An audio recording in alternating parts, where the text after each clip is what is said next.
Hey y'all, it's Dr. Know-It-All. Guess what? I've got version 12.3 of Full Self-Driving finally, and I'm going to turn on automatic speed offset, and we are going to go to the climbing gym. So there we go. I'm going to put it in drive, and I don't see the little ball icon yet, so I'm going to go ahead and pull out. Not sure about the gate. Well, let's go ahead and give it a shot. Let's see what happens.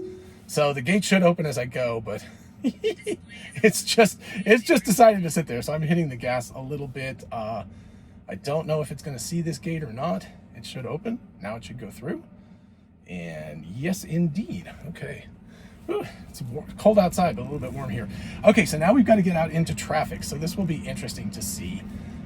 Very curious how this all works. By the way, I downloaded the software at work. It popped up and I was like, sure, I'll go ahead and do that.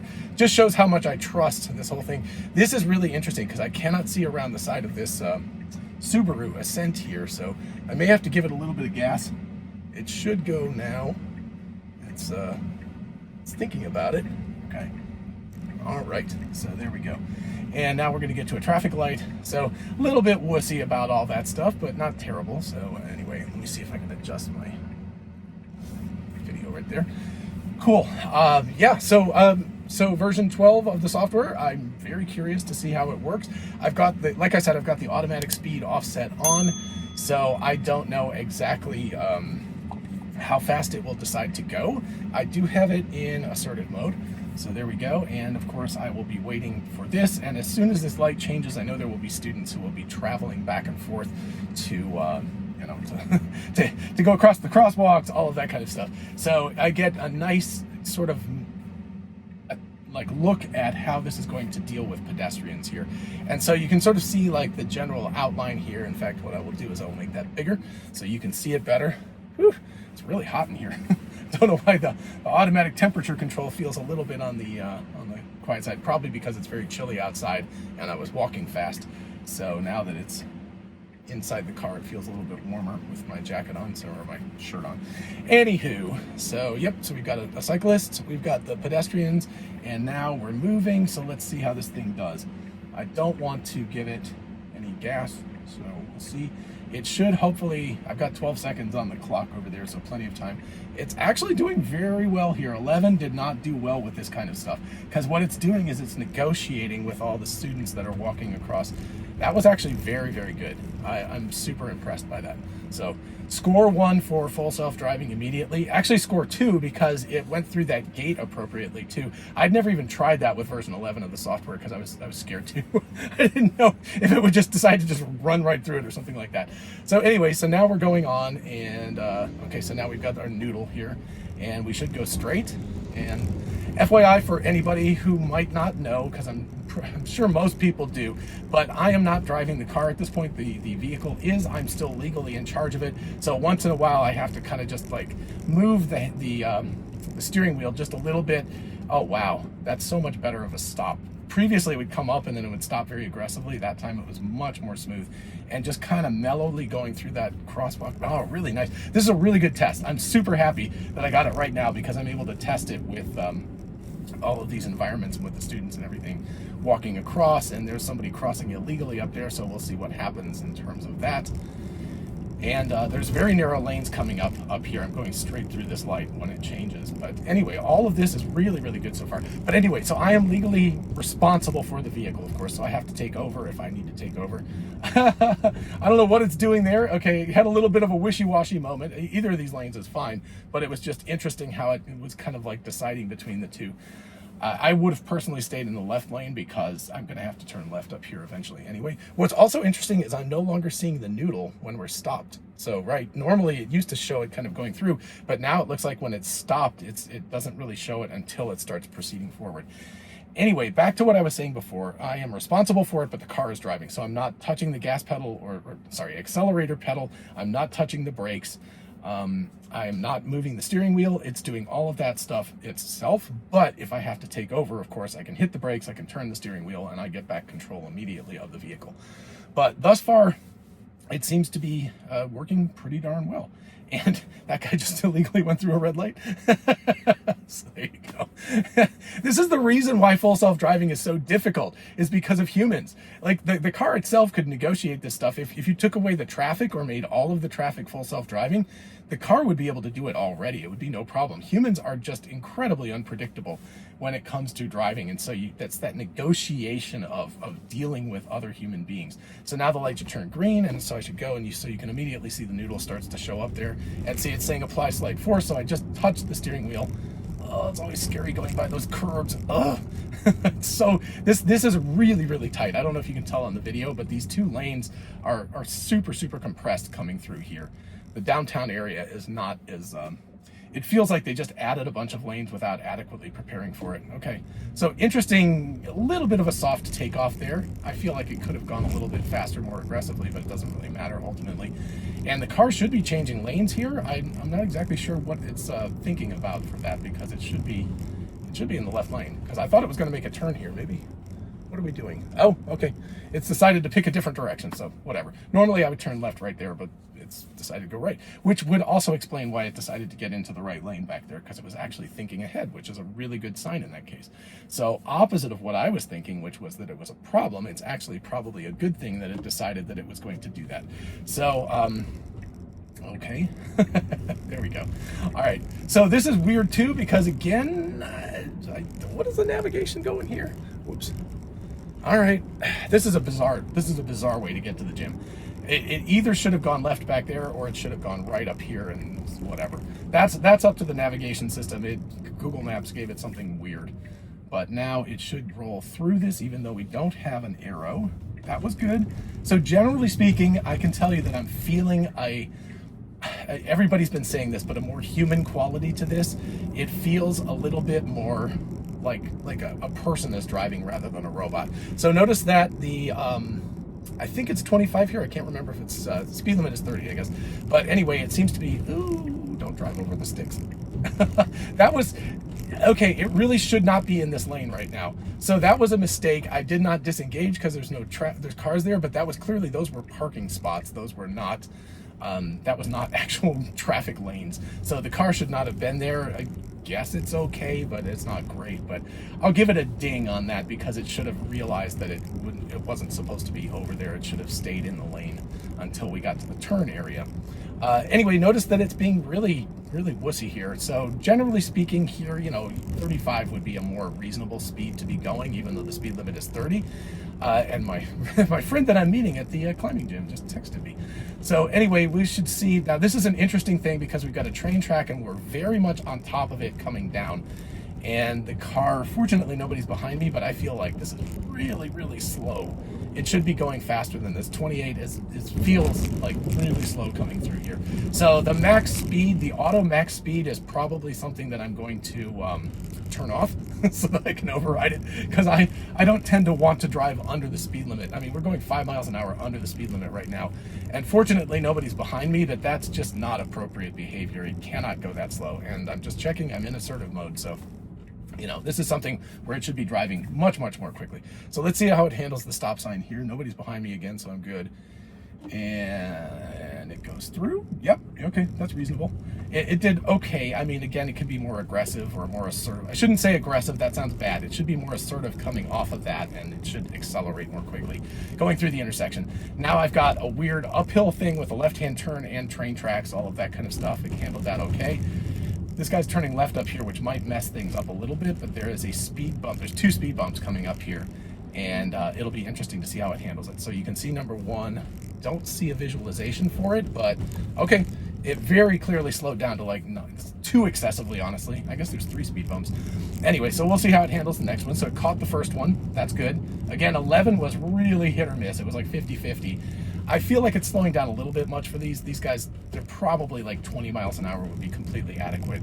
Also notice we're at 25 miles per hour. So it's driving under the speed limit right now. So this is something that definitely needs addressing, is that it feels like it's driving too slow for the conditions. Again, I'm in the United States. I'm in a state where if you're not driving between 5 and 10 miles an hour over the speed limit, you're actually interrupting traffic. Fortunately, nobody's behind me, so it doesn't matter right now, but this would not be considered proper behavior around here. I should be going somewhere between 30 and 35 to be like a reasonable speed on this. So I'm gonna turn and look, we've got train tracks on the left, and we've got cars parked, but nobody's there, so it should just go through. I don't know why it's sitting here for a while. Okay. that was wussy. It should have just like gone on through, but that was pretty good. Okay, now let's see what happens. I don't know if the navigation will show. Yeah, so unfortunately this is a navigation issue. It just doesn't know. Okay. It was trying to pull into the wrong parking lot. I will chalk that up to a navigation issue. I don't count that as a disengagement by any means. So, and there is Josh. Cool. I haven't seen him in a while. He had shoulder surgery, so this would be really great to be able to climb with him again. Okay, so that's the first moment that I'm going to, the first drive. I'm going to do one back to my office when I get done climbing, and then I'm going to go home. But I believe that the highway part of it is still the old stack version 11. So I think that I'll probably just fast forward through that unless something really interesting happens, but at least we'll get a drive home, and then the city parts of the drive back to work, and then the city parts of the drive home. So anyway, be back in just a minute. Bye-bye. Alrighty, back again, going to work. Gonna wait for my friend Thomas to leave. Cool. It was great. I got to see a bunch of people. Don't think the car is gonna do reverse just yet, so we're gonna allow it. I'll do that and then put it in drive, and don't see the little steering wheel yet, so we'll wait here. I'm hoping, there we go. Okay, let's see how it gets out of the parking lot to start with. So going back to work here, I'm just got my t-shirt on right now because a little bit warm after working out. So I always wonder what my students in my afternoon classes think, because I always come back with like dusty pants from the gym chalk and kind of sweaty, and I don't know. I kind of wonder what they think about all that. So anyway, sorry. And the display is off and it's still recording. So it's, again, car is driving itself. Oh, that was an interestingly wide turn there, but okay. Very weird. So auto max speed, again, not driving as fast as what I would imagine is appropriate for here. You can certainly do above 20 miles an hour throughout this, but we will see what, again, probably too aggressive with the speed bumps, but honestly, I will take that over it just barreling through the speed bumps. So thus far, it's much more human, but also like a human that's a very conservative driving human. So you can see, it's like, if for whatever reason, it doesn't even seem like it wants to actually hit the speed limit. It kind of wants to stay a little bit below it, which is, again, for driving in the state of Georgia, that is pretty inadequate. It needs to be substantially faster than that in order to drive with traffic flow. Okay, good. I mean, but again, every single bump it's recognizing. It's not visualizing it. Weird thing about visualization here, by the by, is that the visualization is interpreting what the end-to-end neural network is doing. So we don't, it's kind of a black box, and the visualization is taking a guess at what the end-to-end neural network is doing. So we will often not see things in the visualization that are actually going on internally. So kind of weird. It's sort of like the way that we're interacting with it. So again, I hate how slow it is through stop signs. Please, NHTSA, please allow it to, like, you know, just at 1 mile an hour, just roll through stop signs. That's all it needs to do. Just be like a normal human, because that's crazy. But again, it's coming out. It's going 1 mile an hour faster than the speed limit here, so I guess we got that. It's a little bit on the wussy side, but it is behaving very differently. So I can tell, like, I've driven this so many times with 11.4. whatever, and what it does is it accelerates, and then it gets right up to the turn and it brakes really hard into the turn. But here it's kind of easing its way. So it's backing off now. It's starting to brake, even though it still says 33. I can feel it braking just a little bit and coming into the turn. So that one's, you know, not a very violent turn, so no big deal. But yeah, it feels much smoother. A little bit of a hard brake there, I don't know. I may be really nitpicking at this point, because that's kind of like the feeling, the seat of the pants. When you talk about seat of the pants flying, like, you know, the old days, the pilots would kind of feel the airplane moving from the seat of their pants, and you can do that when you're driving too, because you can feel yourself moving forward and backwards in the car as it accelerates and decelerates. So it's you know I can feel it. It's impossible to convey that in video is what I guess I'm saying, but you can really feel that sort of sense of the car slowing and speeding up and accelerating sideways, and it all feels substantially more gentle. It's not as kind of like accelerate, decelerate. It's much more smooth. So let's see how it handles this turn. Again, nobody's in that left lane, so a little bit wide, but that's fine. But again, it just feels, and it's kind of, it's giving a little more oomph when it takes off out of that turn, so that's good. The turn is a little, it was soft and it was gentle and it didn't feel bad, and it's certainly not going to make my wife upset. But again, for me as a more assertive driver, I would have gone through that turn more aggressively. It raises the interesting point, can't remember who suggested this or thought about it, but the fact that at some point we would have like individual profiles. So this I think, we're seeing large language models being integrated with humanoid robots right now. I just did a video on that today, so you can check that out up here where anyway, I'll put a card at the end of the video up here someplace. But the humanoid bots are now integrated with large language models, and that I think is going to allow them access to a sort of memory. And what I mean by that is almost like a recipe book where a large language model, like you can tell it in a conversation, or ChatGPT has a sort of a setting that you could do beforehand, which is like a prompt, and it's like, this is who I am, this is the kind of stuff I like to do, all of that kind of stuff. You can identify yourself as a human being and what you like and dislike, and it remembers that as part of the prompt that begins every conversation, which allows it to be more kind of fine-tuned towards you. So the deal here is that what you could do with a large language model is, whether you as a person intentionally put that in consciously, or whether it just records several of your drives and it figures it out from there, that you would put in, or it would learn, this person is a fairly aggressive person. This is an interesting move here. I would not do this. I mean, it got lucky because there's like a lack of traffic there, but it's got to be in the middle lane, like not the next light, but the light after that. It's got to be in the middle lane. So this is going to set it up for a little bit of oddity right here. So we will see what happens. But anyway, so the LLM, if it gets attached to this, can act as a form of memory for it. So I want to see how it handles this guy. So he's sending people on. He's waving us on. How is the car going to handle that? It's going to, okay, very easily through there. It was gentle. So now we've got an interesting little problem here because this is in the wrong lane. So I am curious. I really don't want it to make a turn. Well, we're going to find out what happens now. Because if I have to turn into traffic, this is going to really suck.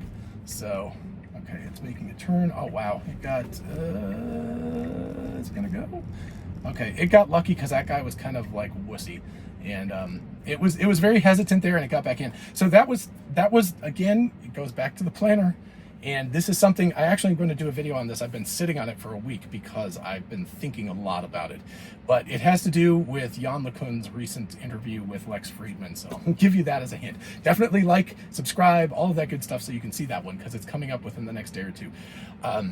But anyway, the fact that it wasn't thinking about where it needed to go. And this is something else, again, where large language models might come in, because if it has kind of a recipe, if I do this drive all the time, or if any human being does this drive all the time, it should be able to suck that in and go like, okay, what is the correct, or not correct, but like, what is the optimal path to do this particular drive?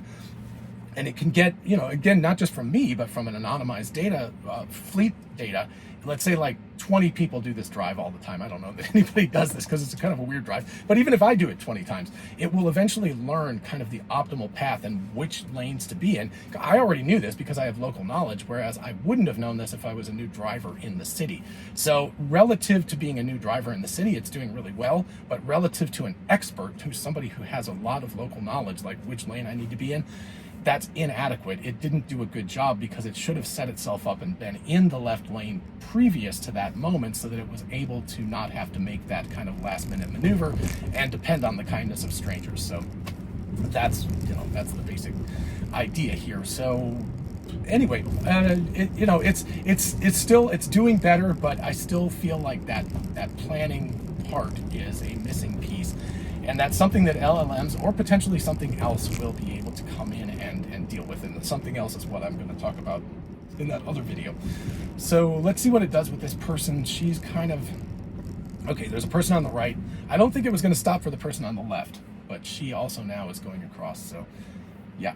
All right. So it was actually proper behavior. I wouldn't have stopped for her either on the left-hand side of the road, because it would have taken her so long to walk across to get to the middle of the road that even if she crossed out at that moment, I wouldn't have been anywhere, you know, and it wouldn't have been interference. But the person on the right was clearly somebody who was about to go in and was going to interfere with that. So that was going to cause an issue. All right. In the past, this car has always wanted to be in the left lane, even though it's a turn lane, but oh, good. Okay. So this is better behavior. Now, I think at the parking lot area, I don't believe it has the correct navigation information, because it thinks that the turn is where the turn used to be. They just did reconstruction. So again, I'm a little bit curious. I'm going to let it run as long as I can, but I'm going to have to disengage it if it tries to turn in to one of, see, you can see the pylons over here. So it thinks those are okay. Somebody's right behind me. Sorry. Let's see if it goes, turns. Nope, I'm going to disengage. Okay, so that was definitely chalked up to navigation. That is not an issue with the car driving itself. That's an issue with the navigation. And oops, just did the wrong window. Okay, no, I'm too far away. Okay, alrighty. So yeah, there we go. So it did pretty well. There's no way it was going to get into this parking lot, because specifically, you know what? I'm going to do it this way. Sorry. Speaking of parking lots and all this kind of goofy stuff, they really messed with the whole flow of the parking lot when they installed those gates and they put those pillars up, because now there's like all this kind of weird stuff where you have to do like U-turns in the middle of the parking lot in order to get out. So it's kind of annoying with all that. All right, so I'm going to continue this when I drive home from work. So I'll be back in a couple of hours and I will continue on. So in the meantime, peace. All right, and we're back again. I'm going to navigate to somebody close to my home, but not exactly my home. don't quite want to dox myself. So anyway, let's see. First thing, you know, of course, again, getting out of here is, ooh, I don't know if it's reacting to that or not. It was slow, but it didn't stop. So I'm not positive if it's seeing that stuff. As far as the speed, it's going really, really slowly right now. So it's saying it wants to turn, but we'll see. Just sort of waiting to see where we go. Again, very, very complicated. This Subaru Ascent here makes it very difficult, and it needs to get out into traffic. And again, a little wussy. Okay, it's making it. I'm going to disengage because I realized that it's actually trying to navigate me not the way I want to go. So when the light changes, I'm going to disengage and force it to go right, because I want it to go through more this environment, because it's you know, class change over time, so the students are all walking around, and if I go that way, it will be a lot more students that I'll have to deal with as we're walking. So I'm just going to disengage it for that purpose, not because I'm disengaging it, but only because I want to force it to go a different direction. Anywho, hope everybody's had a great day. I had good classes today. I'm like, you know, it's cool seeing the students and all, and yeah, I don't know what else to say. Oh, I do know what else to say. When I get to the highway, because I'm going to go this way and then I'm going to intentionally go on the highway, supposedly that is using the old 11 stack. So again, disengaging intentionally to go this direction instead. So not the car's fault at all, just making it reroute to the other direction. And as soon as it updates the navigation, I'll re-engage. Which it just did. Okay. So anyway, when I get to the highway, unless something interesting happens, I will probably do like a super fast forward through the highway part. It's about 10 minutes of driving on the highway, but it doesn't seem very necessary. Max speed, really not a big fan of this max speed. It's going 29 and a 35. It should be doing about 40 to 43 miles an hour here, you know, approximately.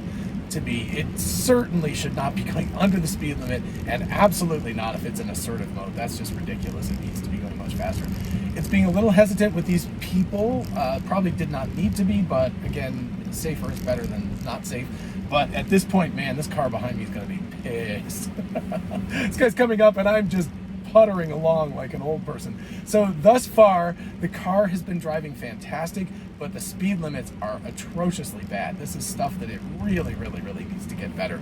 This is just inappropriately slow behavior. It certainly can never drive under the speed limit on a perfectly sunny day where there's no problems at all.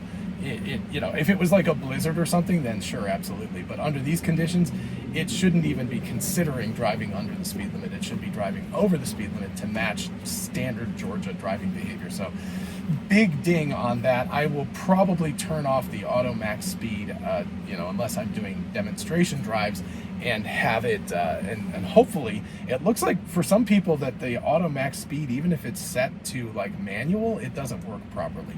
So that's a little unfortunate if that's the case, because the car you should be able to always override it. But I'll be interested to see. I have no idea. By the way, this railroad track, it should not be on this, but this is not, like if you can see over there, this is not connected to anything. But if this was an actual active railroad track, I would be freaking out right now. The car should not be stopped on a railroad track. So generally speaking, unless it's really, really smart and realizes the fact that this is not an active railroad track, it should by default not be doing this. This is probably also the reason why I was trying to route me the other direction, is because the traffic is so snarled up here. But it's okay. We just get to spend more time together this way. So there's an unfortunate, these two lights right here constantly are changing, and it really messes up traffic flow. So it's kind of dumb. Like, I'll get on the city engineers, or I guess it's city engineers, even though it's part of UGA's campus, it should be done by the engineers for the city, but they need to time these lights better. Like this one, and this one should all be sequenced out properly so that they all stay green continuously. And the problem is that they do it sort of staggered. And because they do it staggered, you get this gigantic traffic blocks that happen. So again, the other direction at this time of day with a class changer would have been faster, but I specifically wanted to see, you know, thus far the students have been good. They've all been sort of walking on the side and staying out of here, but oftentimes kids will just like run across in front of you and things like that. So it will be good to, I don't know, I'm giving it 50-50 odds whether that happens before I get out of the traffic.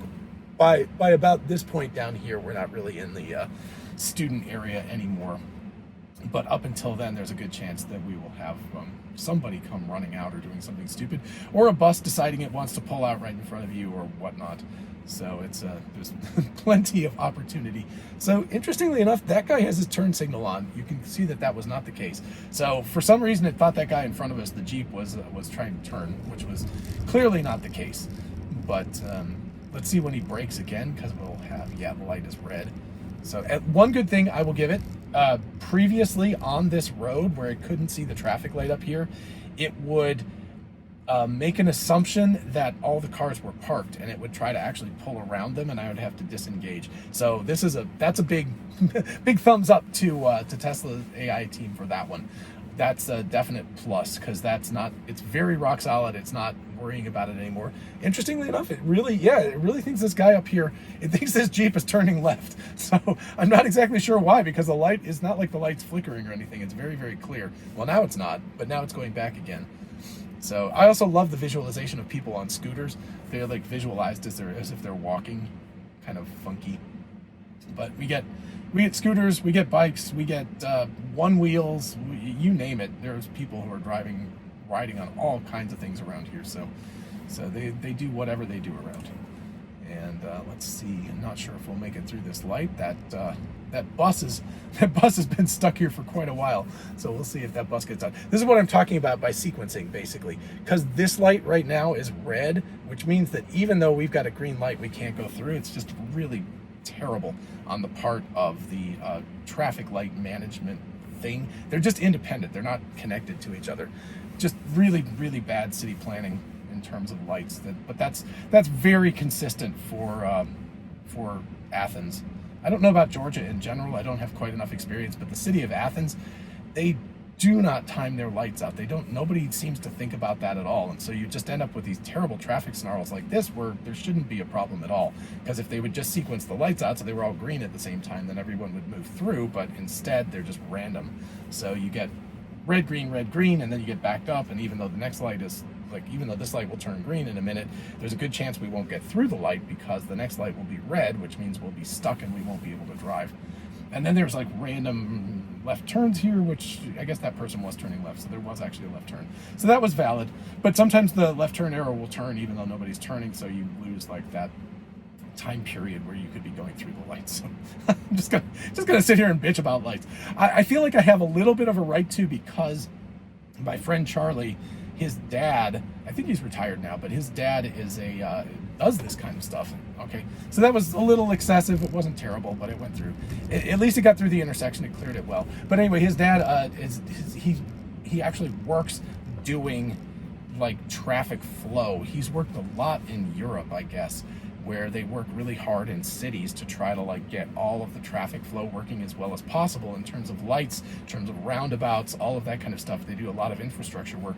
The US doesn't do nearly as much of that as Europe does, and so he tends to work in Europe more. But that's so that what I'm basically saying is you can solve this problem. It's not easy because there are many conflicting, things. Like you got the traffic going this direction, got the traffic going this direction. You have to make sure that it stays green for both of them, and in many cities that's difficult to do, but it's certainly not impossible. It's not as hard as building a rocket ship, that kind of thing. So interestingly enough, here it's 40. We're going 40. We were going 42 for just a second. We actually just ran over a cat eye in the middle of the road, which means we actually crossed over into that double yellow for a second. So interesting that probably shouldn't have happened. So I'll be curious to see which lane it picks here. It should pick the left lane of the two because there's less traffic in it, but which one's it gonna pick? Okay, so that's a bad choice. I will ding it for that. We're nitpicking at this point, but it should always be in the lane with the fewest amount of cars in front of it. Now, I do know that I have to turn right eventually, but it's a ways. So I think that would be inappropriate. We should get through this light because we got 13 seconds before that goes through, but we won't get through the next one. It'll turn red before we get there. So let's see how it handles the turn. Very nice. Yeah, again, if I'd been in the other lane, I would have been where that gray car was. So we'll see if that car would have made it through the light. I don't think we will. Usually this light, just like I said, the sequencing, yeah, there we go. So it would have been close. I don't think I would have quite made it on the other one, but normally I would go personally in that lane to give myself the best odds of getting through that light because it has a tendency to change. It's super annoying, and I do this all the time, so I'm so used to it that I can tell you ahead of time that light is going to turn red. And this light is really, really long because students press the walk button and it gives them like 35 seconds each direction. So that's like 70 seconds of just that, plus the cars coming in both directions. It's somewhere between, it's around 2 minutes. I don't think it's more than 2 minutes, but it's around 2 minutes when they push the walk button. Because those guys haven't even started turning out yet, so it's that crazy. So I really, really hate missing this light because it's just adding several minutes to my commute home for no reason whatsoever. So if possible, I almost always try to adjust so that I can get through this light without having to deal with the light. So anyway, but this goes back to my earlier conversation from our earlier drive, where the difference between if I'd never been here before and I was like, get me home or get me to someplace, to the hotel, whatever it was, I would be very, very satisfied with what's happening right now. But because I know very particularly where I should be, how fast I should be driving, what should be happening, that I am very disappointed in the fact that it's not behaving in the way that a local does. So very different. This is interesting here. So is it going to turn? Okay, it did that really well because you can see where there's that white line, and so this was the spot where it needed to funnel in. It turned its turn signal on earlier, which was good. By the way, turn signals give you a big plus. Sometimes let's see what it'll do with this yield. Better. It used to stop completely at that yield, so it still slowed down a little too much, but it was good. Nice shift over the white line. Oh, very nice. And really good pickup, by the way, to the highway speed. So again, max speed 65. We should do at least 70 on the highway to match traffic flow. So it'll be interesting to see what happens. Again, don't know if we're going to revert back. Actually, maybe we'll notice when we get to this auto max speed of 65, if it reverts back to the old version, when we get on the highway, then we'll know that it's actually on the old stack. So I'll be curious to see what it does at this point. I have been told it's on the 11 dot something stack on the highway, but I don't know that for sure. So let's see. Well, now we're fully on the highway. Yep, for sure. Okay, so did you notice that? It just shifted, so now it's doing what my previous settings were. So really interesting. So that's very cool. So we can definitely tell that it has gone from the auto max speed to the old stack on the highway. So anyway, because of that, this isn't particularly interesting, so I'm going to fast forward through it until we get to the exit in 6.5 miles. So see ya. Okay, so we're about to get off the highway. I just pointed out the fact that that car turned blue. It's still using the old stack, but it's really cool that you can see that happening. By the way, I think that the steering wheel nag is substantially less than it used to be.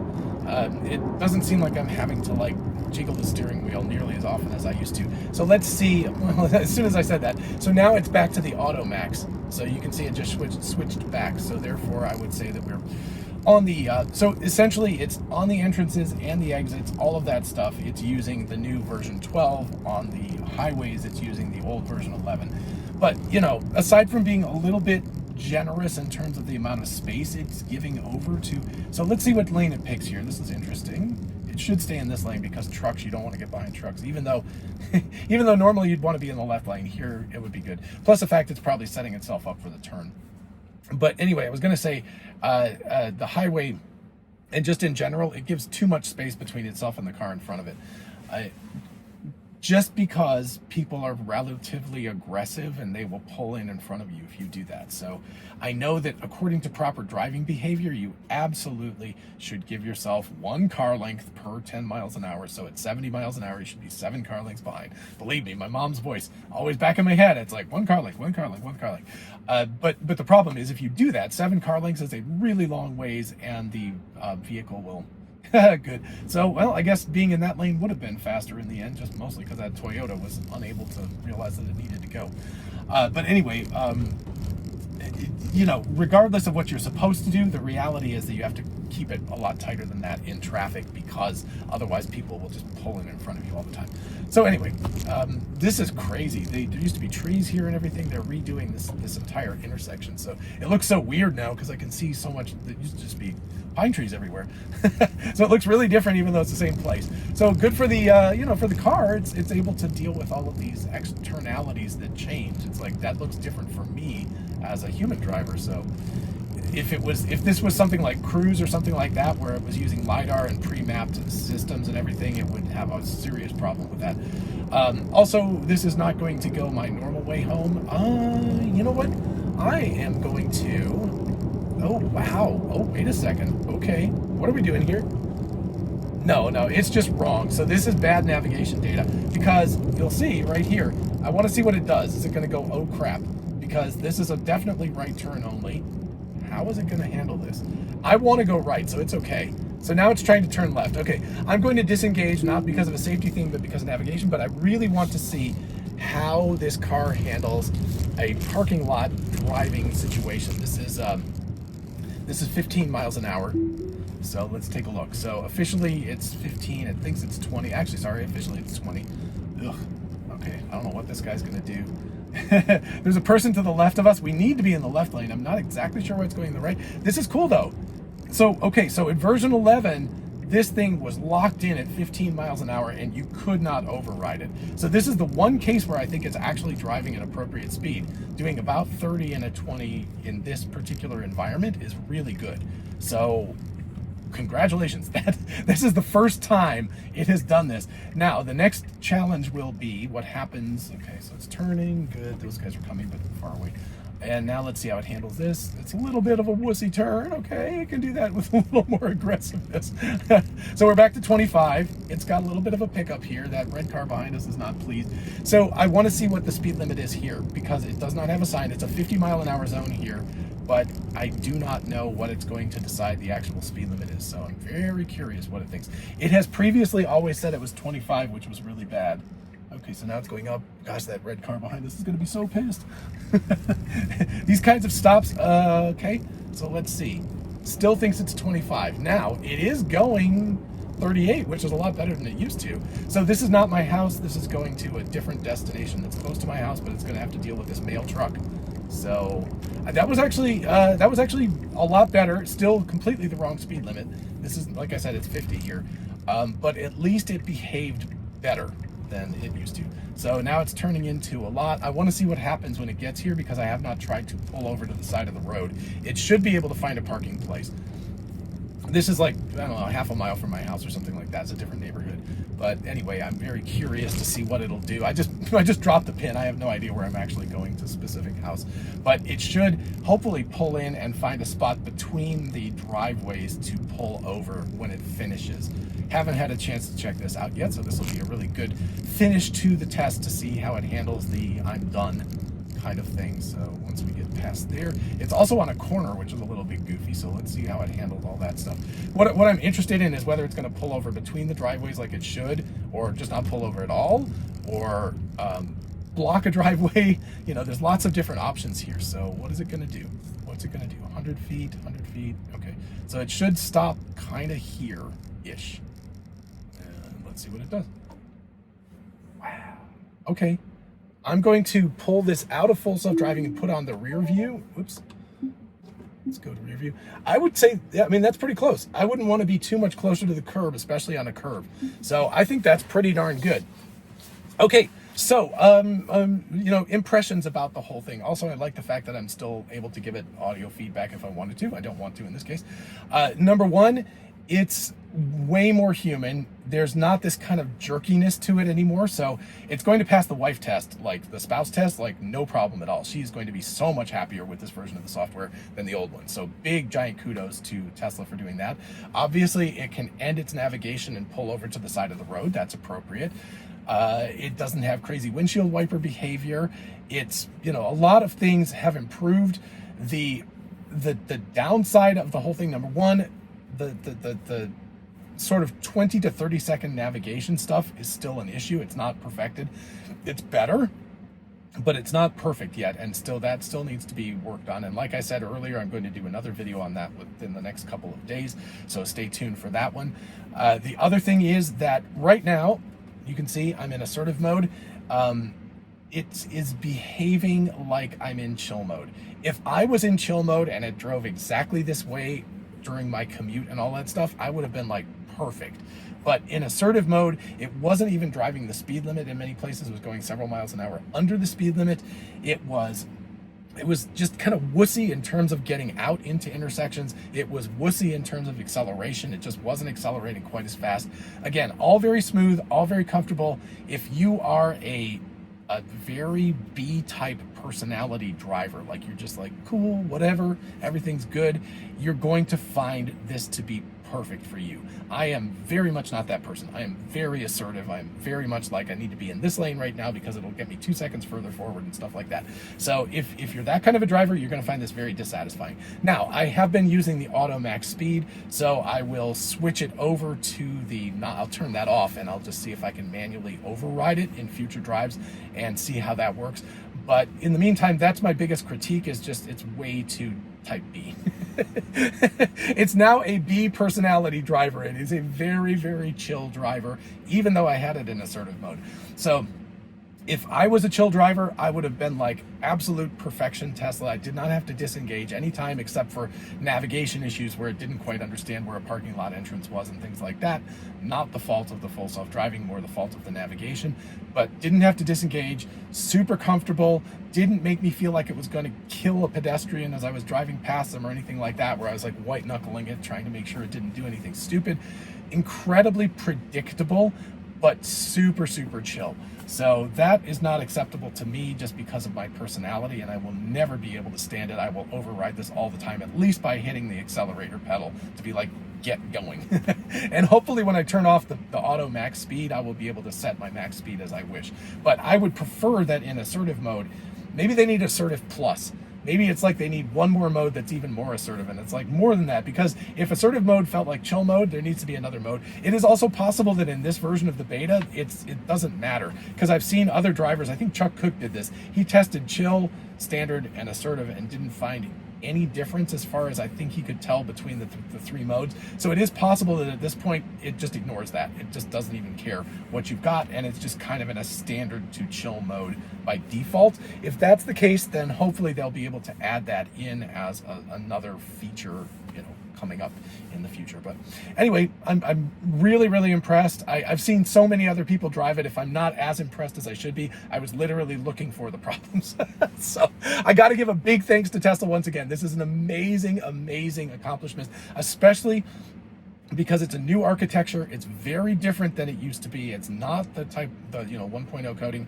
11 to 12 was not just a little change. It was a kind of a complete rewrite, clean sheet. And they've only been doing this for about 15 months or so. And to get to this stage where it's demonstrably better than version 11 of the software after only 15 months, and Ashok, he just posted, and I just did a video on that as well. I'll leave that up there as well. But I talked about, or he talked about, how they're going to make unprecedented progress in the next versions of the software. And that means that the next iterations, which he is already looking at, right? Because they're already developing those versions of the software, we're months behind.